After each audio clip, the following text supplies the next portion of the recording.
Hello guys, welcome back to my another mini blog. তো আজকে আমরা যাচ্ছিলাম একটা জায়গায় ঘুরতে। তার আগে রাস্তায় দাঁড়িয়েছিলাম একটু লাঞ্চ করতে।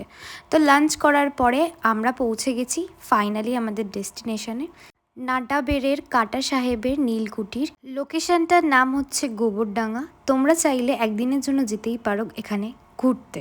যারা জঙ্গল পছন্দ করো তারা যেতে পারো। তো এখানে পাশেই আছে খুব সুন্দর একটা নদী। এখানে গিয়ে তোমরা বোটিং করতে পারবে, এই নৌকাগুলো ঘুরতে পারবে, আর জঙ্গলেও যেতে পারবে। কিন্তু জঙ্গলে যাওয়ার জন্য গাইড নিতে হবে তোমাদের, কারণ তুমি তো চিনবে না রাস্তাঘাট। তো ওখানে গাইড নিয়ে নিতে হয়, তারপরে তুমি যেতে পারো।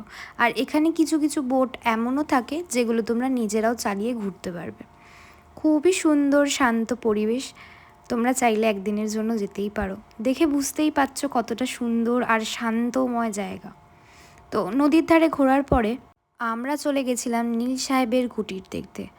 গোবরডাঙ্গার জমিদার মঙ্গলচন্দ্র আজ থেকে 200 বছর আগে এই ভবনটি নির্মাণ করেন, আর পরে হাত বদল হয়ে নীরকর সাহেবদের হাতে চলে যায় মালিকানার অধিকার। আর তারপরে ওরা আস্তে আস্তে অত্যাচার শুরু করে সকল গ্রামবাসীদের ওপর। এই গল্পটা আমরা ওখানে গিয়েই শুনেছিলাম।